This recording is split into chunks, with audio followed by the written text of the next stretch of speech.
साथियों, यह पूरा खबर एबीपी न्यूज एंकर संदीप चौधरी तक पहुंचाने का अपील का है।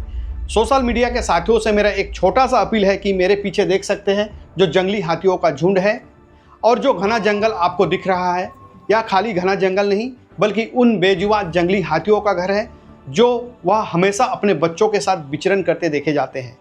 इन घरों को वर्तमान में केंद्र और राज्य की डबल इंजन की सरकार उजाड़ने की तैयारी लगभग पूरा कर लिया है। इसलिए मैं यह खबर तैयार किया हूं। पहले आप पूरा खबर को देखें, फिर आपको लगे कि यह वीडियो शेयर करना चाहिए तो आप आपके फेसबुक, इंस्टाग्राम और एक्स पर शेयर करें ताकि हम सब मिलकर इन बेजुबां जंगली हाथियों की आवाज़ को एबीपी न्यूज के पत्रकार संदीप चौधरी तक पहुंचा सके, ताकि हमारी आवाज़ को पत्रकार संदीप चौधरी जी अपने 1 घंटे का शो सीधा सवाल में प्रकाशन करें और उन मंत्रियों तक यह खबर पहुंचाएं जो वन मंत्रालय की कुर्सी पे बैठा हुआ है और ऐसे एनजीओ जो भारत सरकार से पैसे लेकर जंगली हाथियों पर काम करने की बात करते हैं। साथियों, मैं सजल मधु छत्तीसगढ़ के रायगढ़ जिला के धर्मजयगढ़ का एक छोटा सा ब्लॉक से हूँ। संदीप चौधरी जी नमस्कार। हम ग्रामीण छोटे से गाँव से हैं, परंतु हमारा गाँव बहुत ही सुंदर तथा हरे भरे जंगल और बेजुबां जानवर के आसपास हम रहते हैं। हम ग्रामीण एक जटिल मुद्दों को आपके सामने रख रहे हैं। हम छत्तीसगढ़ वासी बिल्कुल हताश की कगार में हैं। चारों दिशा में कोयला खदान के नाम पर जल, जंगल, जमीन को लेकर लूट मचा हुआ है और संविधान को ठेंगा दिखाने का काम करते देखे जाते हैं। और कहीं ना कहीं पुलिस और जनमानस के बीच लगातार भिड़ंत देखा जा रहा है। इस जटिल मुद्दों को लेकर हमारे डबल इंजन की सरकार बिल्कुल नज़रअंदाज करते नजर आ रहे हैं। हम ग्रामीणों ने यह निर्णय लिया, क्यों ना हम सोशल मीडिया के माध्यम से आपसे हमारी समस्याओं को साझा करें। संदीप जी, रायगढ़ जिला का धर्मजयगढ़ ब्लॉक 5वीं अनुसूची तथा पेशा कानून के तहत आता है। संदीप जी, पहले हम आपको एक टोपोशीट दिखाते हैं, इससे यह क्लियर हो जाएगा कि 17 कोल खदान से क्या हालत होंगे जंगल और बेजुबां जंगली हाथियों का। संदीप जी, मैं आपको छत्तीसगढ़ के रायगढ़ जिले के धर्मजयगढ़ वन मंडल के उस नक्शे से रूबरू कराएंगे जिसमें एकदम क्लियर हो जाएगा कि आखिर कोयला खदान से कितनी बड़ी समस्याओं का सामना जंगली हाथियों को करना पड़ेगा। आप देख सकते हैं जो नक्शा है, मैं आपको बता दूं कि यहाँ छत्तीसगढ़ रायगढ़ जिले के धर्मजयगढ़ वन मंडल का ये नक्शा है और इसका जो टोटल एरिया है 1,71,341.9 हेक्टेयर इसका टोटल एरिया है। अब तक इस वन मंडल में कितने हाथी मारे गए हैं, कितने जनहानि हो, उसको भी बताने का हम प्रयास करेंगे। आप देख सकते हैं कि 21/12/2001 से 5/6/2026 तक 180 जनहानि अब तक हो चुका है। उसी तरह 3/12/2005 से 5/6/2026 तक 75 हाथियों का भी मृत्यु अब तक हो चुका है। मैं आपको बता दूं कि इस वन मंडल में कुल 6 रेंज है। उस 6 रेंज के बारे में आपको बताना चाहूँगा। पहला है बोरो रेंज, दूसरा है कापू रेंज, तीसरा है बाकारुमा रेंज, चौथा है लैलूंगा रेंज और जो 5वां है वो छाल रेंज और जो 6वां है वो धर्मजयगढ़ रेंज। अब यहाँ बताने का प्रयास करूँगा कि इस वन मंडल में कहाँ कहाँ कितने हाथी मारे गए हैं। जो 6 रेंज है उस 6 रेंज में कितने हाथी अलग अलग मारे गए उसको भी बताने का प्रयास करूंगा। ये पहला देख सकते हैं कि ये बोरो रेंज है। अब तक 4 हाथियों का मृत्यु हो चुका है जिसमें 21 जनहानि हो चुका है। और वही कापू रेंज में अब तक 1 हाथी का मृत्यु हुआ है और 21 जनहानि हुआ है। उसी तरह बाकारुमा में 3 हाथी का मृत्यु हुआ है और 9 जनहानि हुआ है। और जो सबसे बड़ा रेंज है लैलूंगा, इसमें भी देख सकते हैं कि 3 हाथी का मृत्यु अब तक हो चुका है और 13 जनहानि हुआ है। और जो सबसे ज़्यादा जो हाथी का मृत्यु हुआ है वह धर्मजयगढ़ और छाल रेंज में आप देख सकते हैं कि धर्मजयगढ़ रेंज में अब तक 26 हाथियों का मृत्यु अब तक हो चुका है, वही 52 जनहानि इस रेंज में हो चुका है। उसी तरह छाल में अब देखेंगे कि 38 हाथियों का मृत्यु अब तक हो चुका है और 64 जनहानि हो चुका है। यहाँ जो रेड क्रॉस किया हूँ आप देख सकते हैं छाल और धर्मजयगढ़ में। मैं आपको बता दूँ कि यहाँ जो 6 रेंज है, 4 रेंज में कहीं भी खदान नहीं है। बोरो रेंज, कापू रेंज, बाकारुमा और लैलूंगा में कोई खदान नहीं है। लेकिन जहाँ सबसे ज़्यादा हाथी का मृत्यु हुआ, जनहानि हुआ है, छाल और धर्मजयगढ़ रेंज में। मैं आपको बता दूं कि क्षेत्र में 17 कोल ब्लॉक प्रस्तावित है। जो 5 कोल ब्लॉक अब तक नीलामी किया जा चुका है उसमें आपको बताना चाहूँगा कि पहला कोल ब्लॉक आप देख सकते हैं जिसकी नीलामी अब तक हो चुका है वह दुर्गापुर ACCL कोल ब्लॉक और दूसरा है इंद्रमणि बायसी कोल ब्लॉक, इसकी नीलामी अब तक हो चुका है। तीसरा उसी तरह है KPCL और चौथा है शेरवन कोल ब्लॉक और 5वां है पुरुंगा अडानी का कोल ब्लॉक है।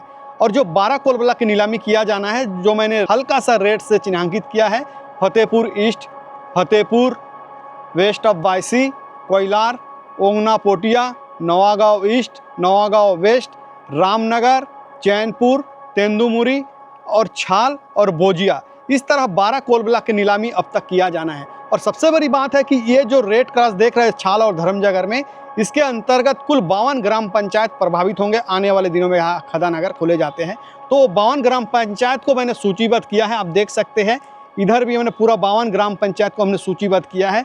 तो आने वाले दिनों में अगर यहाँ कोल ब्लॉक खोले जाते हैं तो यहाँ 52 ग्राम पंचायत प्रभावित होंगे। आप देख सकते हैं रायगढ़ जिला है, मैं आपको बता दूं कि यहाँ कई खदानें ओपन खदान हैं, जिसके कारण जंगल बिल्कुल नष्ट हो चुका है और प्रदूषण भी बड़े मात्रा में हो चुके हैं अब तक। और यहाँ देख सकते हैं कोरबा जिला, इस जिले में भी अब तक खनन किए जा रहे हैं और लगभग जंगल खत्म हो चुके हैं। उसी तरह सरगुजा है, सरगुजा में आपको पता है कि सरगुजा और कोरबा जिला के बीच में अडानी का जो पेड़ काटने को लेकर जो लगातार विवाद चल रहे हैं, अब तक पेड़ काटे जा रहे हैं। तो हम कह सकते हैं कि लगभग इस क्षेत्र में आसपास में जंगल बिल्कुल खत्म हो जा रहे हैं और कहीं ना कहीं छाल और धर्मजगर सुरक्षित है। इसी कारण से जो जंगली हाथी है यहाँ पे रहवास कर रहे हैं। आपको बताना चाहूँगा कि आपको पता है कि हसदेव से जो जंगलों की कटाई चल रहा है उससे कितने बड़े विनाश किए जा रहे हैं, उसी तरह उससे भी बड़ा कदम सरकार ले रही है, रिस्क ले रहे हैं, क्योंकि इस क्षेत्र में जो घने जंगल है, जंगली हाथियों का क्षेत्र है, उससे बर्बाद करने की तैयारी किया जा रहा है। और एक चीज़ बताना चाहूँगा कि जो मान नदी में इस खदान से फर्क पड़ने वाला है, उस मान नदी के बारे में आपको बताना चाहूँगा, उसको भी आप देखें। संदीप जी मेरे पीछे देख सकते हैं जो मांड नदी है, इस मांड नदी का कोई अंत नहीं है। यह मांड नदी धर्मजगर वन मंडल के छाल और धर्मजगर रेंज अंतर्गत आता है। धर्मजगर और छाल रेंज में जो जंगली हाथी है, वह जंगली हाथी इसी मांड नदी पर निर्भर है, क्योंकि यह 12 महीना पानी बहते रहता है। एक चीज़ और बता दूं कि जो 5 प्रस्तावित कोल ब्लॉक है, जिसमें से 3 कोल ब्लॉक इस मांड नदी से बिल्कुल सटा हुआ है। यहाँ जो पहला देख सकते पहला कोल ब्लॉक है, यहाँ पहला कोल ब्लॉक है ACCL का कोल ब्लॉक, और इसका जस्ट बगल में देखेंगे तो KPCL का कोल ब्लॉक है, और जो तीसरे नंबर पे है वह इंद्रमणि बाईसी का कोल ब्लॉक है। आने वाले दिनों में अगर यहाँ कोयला खदान खोला जाता है तो कहीं ना कहीं जो नदी के जो पानी है वो प्रदूषित होंगे और जो जीव जंतु है उस पर खतरा बिल्कुल मंडराता रहेगा, और कहीं ना कहीं उन जंगली हाथियों को बाहरी दिक्कतों का सामना करना पड़ेगा। यहाँ हम आपको दिखाने का प्रयास कर रहे हैं कि वाकई में इस खदान से कितनी बड़ी समस्याओं का सामना जंगली हाथियों को होगा। संदीप जी, हम ग्रामीणों ने 29 दिसंबर 2025 को विशाल रैली और आम सभा के माध्यम से 17 कोयला खदान को निरस्त करने की मांग को लेकर केंद्र तथा राज्य के कुल 7 विभागों में SDM के माध्यम से लिखित में पत्र के माध्यम से अवगत करवाया गया था, जिसमें जी किशन रेड्डी, कोल मंत्रालय भारत सरकार, भूपेंद्र यादव, पर्यावरण वन एवं जलवायु परिवर्तन भारत सरकार, राष्ट्रपति अध्यक्ष राष्ट्रीय अनुसूचित जनजाति आयोग नई दिल्ली, छत्तीसगढ़ के राज्यपाल रमेन डेका, केदार कश्यप, वन एवं जलवायु परिवर्तन मंत्रालय छत्तीसगढ़ और रूप सिंह मंडवावी, अध्यक्ष अनुसूचित जनजाति छत्तीसगढ़ को भेजा गया था। परंतु केंद्र और राज्य सरकार ने अब तक बेजुबान जंगली हाथियों और जंगल को सुरक्षित रखने के लिए कोई भी ठोस कदम नहीं उठाया। संदीप जी, जो 5 कोल ब्लॉक की नीलामी अब तक हो चुका है उसका मैंने एक ग्राउंड रिपोर्ट किया है, आप इसे देखिए। जो प्रस्तावित 5 कोल ब्लॉक है, मैं पहला कोल ब्लॉक में खड़ा हूँ। यहाँ coal block Durgapur Shahpur ACCL coal block है। इनका जो क्षेत्रफल है यह 4392 एकड़ में फैला हुआ है, और इसमें जो राजस्व वन भूमि या छोटे बड़े झाड़ के जंगल है वह 620 एकड़ है। मेरे पीछे देख सकते हैं कि यह ऑरेंज एरिया है। इस खदान से जो छोटे बड़े झाड़ के जंगल है वह बिल्कुल लुप्त हो जाएंगे, बर्बाद हो जाएंगे।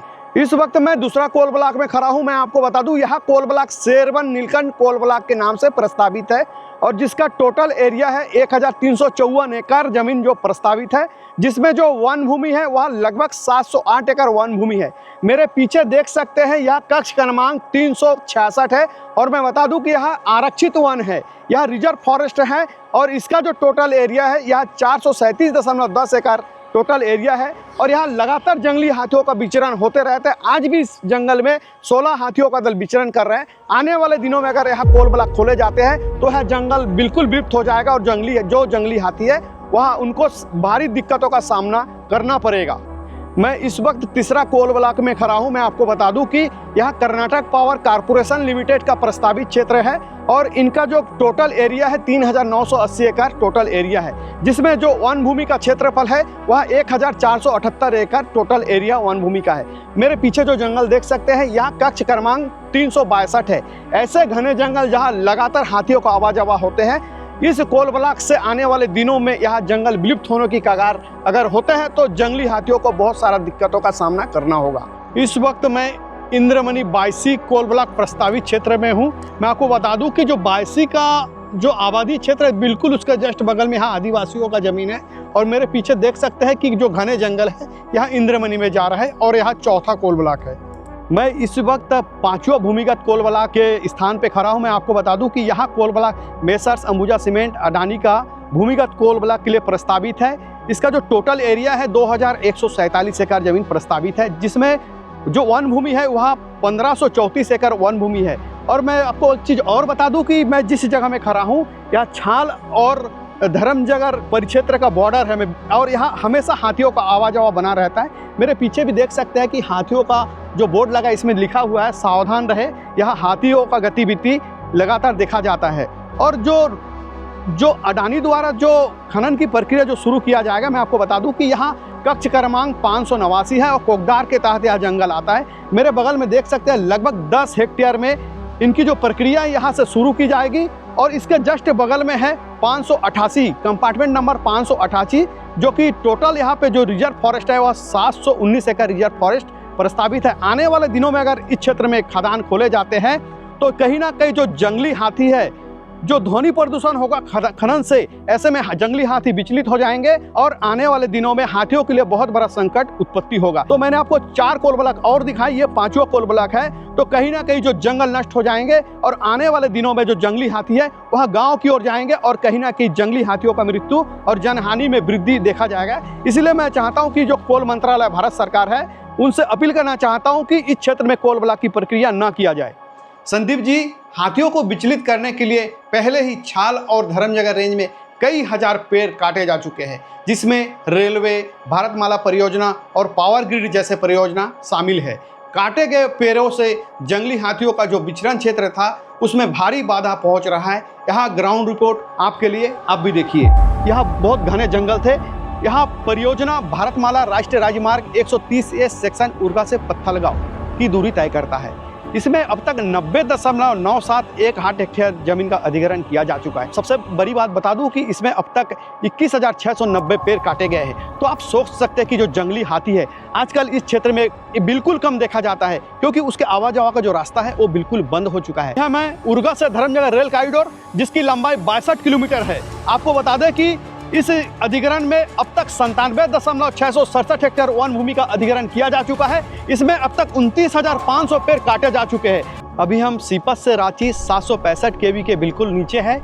इसमें अब तक 121,992 हेक्टेयर वन भूमि का अधिग्रहण किया जा चुका है। आपको बता दूं कि 5,731 पेड़ भी काटे गए हैं और कोरबा से रांची बिल्कुल सटा हुआ है, जिसमें 136,637 हेक्टेयर जमीन का अधिग्रहण किया गया है। यहाँ 765 kV का पावर ग्रिड है और इसमें अब तक 5,657 पेड़ काटे जा चुके हैं। पीछे देख सकते हैं यहाँ खरसिया से धर्मजगर रेल कॉरिडोर की दूरी तय करता है। इसमें अब तक 56,259 हेक्टेयर वन भूमि का अधिग्रहण किया जा चुका है, जिसमें 7,656 पेड़ अभी तक काटे जा चुके हैं। ऐसे में हम और किसके पास जाए, हमारे समझ से परे हैं। फिर हम ग्रामीणों ने यह निर्णय लिया कि सोशल मीडिया के सहारे से आपके पास हमारा पूरा जानकारी पहुंचाया जाए। संदीप जी, कोल मंत्रालय भारत सरकार द्वारा छत्तीसगढ़ के अलग अलग जिलों में कोयला खदान आवंटन कर बड़े पैमाने में कोयला निकालने का कार्य लगातार किया जा रहा है, लेकिन अनुसूची 1 का जानवर, जहां जंगली हाथियों का रहवास क्षेत्र है, उस क्षेत्र में वन मंत्रालय और कोयला मंत्रालय भारत सरकार द्वारा लगातार कोयला खदान की स्वीकृति देना यह कितना गंभीर मसला है, यह डबल इंजन की सरकार बिल्कुल नहीं सोच रहा है। संदीप जी, जब हम जल जंगल और जंगली हाथियों को बचाने की बात करते हैं तो हम जैसे लोगों को स्थानीय पुलिस प्रशासन फर्जी मुकदमा दर्ज करते हुए हम जैसे ग्रामीणों को 12 साल तक हिस्ट्री सीट गुंडा बदमाश के लिस्ट में शामिल कर प्रताड़ित किया जाता रहा, ताकि हम सच की आवाज़ को ना उठा सके। संदीप जी, एक उम्मीद के साथ सोशल मीडिया के माध्यम से बेजुबान जंगली हाथियों की समस्या को आपसे हम साझा कर रहे हैं। हमें पूरा उम्मीद है कि आप हमारी आवाज़ तथा जो बेजुबान जंगली हाथी है उनका आप आवाज़ बनकर आप आपके 1 घंटा सो सीधा सवाल ABP न्यूज़ के माध्यम से डबल इंजन की सरकार तक तथा हाथियों पर कार्य करने वाले NGO तक हमारी आवाज़ को पहुंचाएंगे। हमें पूरा उम्मीद है। इस उम्मीद के साथ धन्यवाद।